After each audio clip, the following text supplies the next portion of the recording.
The sun had barely reached its peak in the southern Ukrainian sky on September 1st, 2025, when a quiet but fateful sequence of events began to unfold. At exactly 11:42 a.m., a group of Russian soldiers stepped into what looked like a decaying, forgotten structure on the outskirts of Kherson. From the street, the building seemed utterly insignificant. Peeling plaster, fractured roof tiles sagging under years of neglect, weeds clawing through cracks in the foundation. To any passerby, it was simply another casualty of war. A hollowed-out skeleton of a home, like so many others scattered across the war-torn landscape. But appearances deceived. Beneath the shell of ruin, the Russians had carved out something far more sinister and essential: a covert command post. This was no ordinary outpost.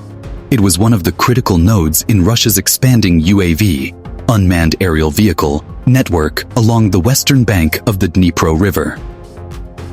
From hubs like this, Russian operators orchestrated an unrelenting aerial campaign against Ukraine. Every week, more than 40 Shahed 136 drones were launched toward Kyiv, buzzing like swarms of mechanical hornets over civilian rooftops. Alongside them, dozens of Lancet loitering munitions were dispatched to stalk and destroy Ukrainian artillery positions around Kherson and Zaporizhia. To the Russian commanders, this house was brilliant in its simplicity. Buried inside a residential block, masked by the urban sprawl, and seemingly indistinguishable from the thousands of other ruined homes scattered across southern Ukraine. Who would suspect that inside, antennas, laptops, maps, and encrypted radios guided some of the most destructive weapons in Russia's arsenal? But what the Russians did not realize was that Ukrainian intelligence had already penetrated their veil of secrecy. For days, Ukrainian analysts had been listening, recording, and observing every movement inside that house. A LEA-100 reconnaissance drone, a small, silent, high-endurance UAV, had orbited patiently above, collecting emissions, tracking body heat, mapping foot traffic. Its feed streamed back in real time to Ukrainian command in Mykolaiv, where analysts stitched together a complete picture of the site: room layouts, entry points, antenna locations, and the daily rhythm of those inside. By the morning of September 1st, the Russians unknowingly had walked into a carefully constructed trap. Their laptops hummed, radios blinked, and soldiers shuffled inside. The countdown to destruction had already begun.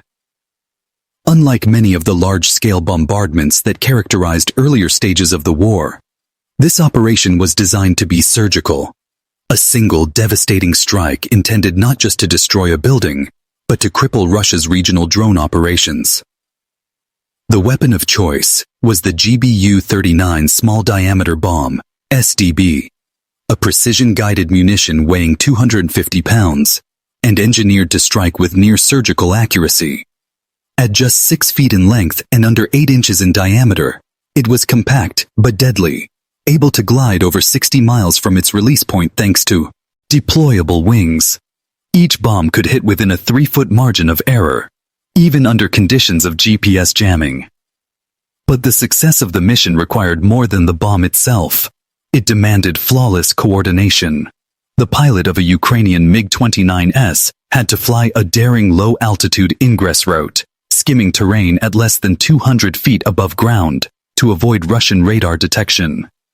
The LEA-100 drone overhead had to maintain an uninterrupted feed of the target, ensuring the bomb's onboard processors received real-time updates.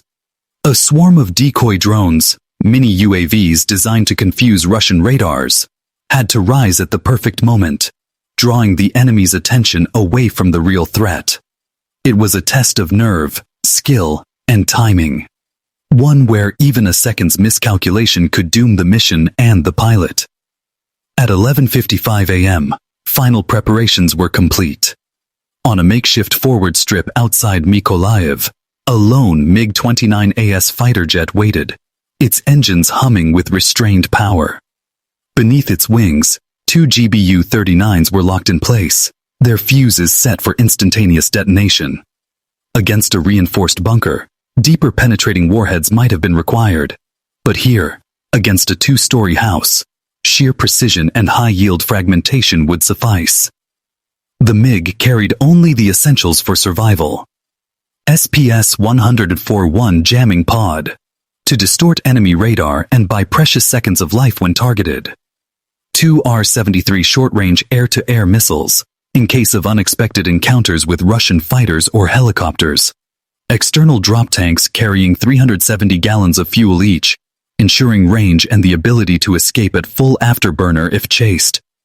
At 12:03 p.m., the canopy locked shut. The pilot, known by his call sign Milo, reviewed the coordinates one final time. His HUD displayed a countdown to release. His hands hovered near the controls, ready for the low-level dash that would define the mission. When the throttle surged forward and the twin RD-33 engines roared to life, the MiG-29 lifted into the sky, then dropped low, skimming at just 165 feet above the ground. This was nap of the Earth flight, one of the most dangerous maneuvers in combat aviation. At that altitude, a single misjudgment could drive the jet into a tree, power line, or building. Yet it was the only way to avoid the long-range radars of Russian Podlet K-1 and Panzer S-1 batteries that ringed Kherson like a steel curtain. On Milo's HUD, numbers flickered. Speed, 480 knots. Altitude, 165 feet. Unwavering. Time to target, 128 minutes, 47 seconds. Every second mattered. While the MiG streaked low across the countryside, the LEA-100 drone continued its watch above the Russian command post. Its infrared camera zoomed into the compound. A half-open window. A trembling antenna. The silhouette of soldiers carrying crates inside. Every move was transmitted to Mykolaiv command in real time. There, officers watched 2 live panes on their monitors. One showing the MiG's approach, another showing the Russian base below. What neither the soldiers inside the building nor the Russians manning air defense batteries knew was that the trap was already tightening. At 12:09 p.m., the MiG's cockpit warning lit up with a piercing alarm. The SPO-15 Berioza radar receiver screamed. A Russian Podlet radar had locked onto his fighter. Milo immediately rolled into a beam maneuver, flying perpendicular to the radar beam to distort Doppler velocity readings. At the same time, the SPS-141 jammer activated, spewing broad-spectrum interference. From the southwest, the deception plan kicked in. A swarm of Punisher UAVs rose into the air, pulsing signals and creating dozens of false radar blips. Some flew higher, leaving contrails visible for Russian radar crews, who now scrambled to separate truth from trickery. Seconds later, a Panzer S-1 fired a missile. Milo's hands moved with calm precision. He dumped flares and deployed an AL-50 towed decoy. The missile streaked close, but was fooled by the flare's bright infrared bloom, detonating harmlessly in the sky. The mission was still alive. With just 17 miles to go, Milo pulled back hard on the stick. The MiG-29 shot skyward at a 40-degree angle, climbing rapidly to over 6,000 feet. This was the pop-up maneuver, necessary to give the GBU-39's maximum glide range and a stable trajectory toward their target. On his HUD, red letters flashed. In range. The bomb's processors synced GPS and INS coordinates with the LEA-100's live feed. Estimated error, +2 feet. Milo's thumb hovered over the release switch. One breath in. One steady exhale. Weapons away. At 12:10 p.m., both bombs dropped free, their diamond-shaped fins snapping open, transforming them into deadly gliders hurtling silently toward the Russian command post below. When the MiG-29's pylons released the 2 GBU-39 small-diameter bombs at 12:10 p.m., the aircraft's role in the operation ended almost as quickly as it had begun. What followed was an interplay of physics, microelectronics, sensor fusion, and dull, inevitable violence. A choreography executed at hypersonic speed by machines and the algorithms that guided them. The moment the bombs cleared the jet, Their diamond-shaped folding wings snapped open like mechanical beetles unfurling into flight. For a few heartbeats, they were merely falling objects. Then they became guided gliders. Inertial navigation systems, INS, stabilizing attitude, GPS layers aligning coordinates, and onboard processors beginning their iterative corrections. Each bomb's brain ran a loop: measure, compare, adjust, pressure, airspeed, attitude, wind vector, and the tiny disturbances caused by thermals and buildings below. The LEA-100's live feed, infrared and visual, had already injected target updates into the mission computer prior to release. GPS data and LEA imagery were cross-referenced to refine the aim point. In effect, the bombs were not just falling, they were actively seeking.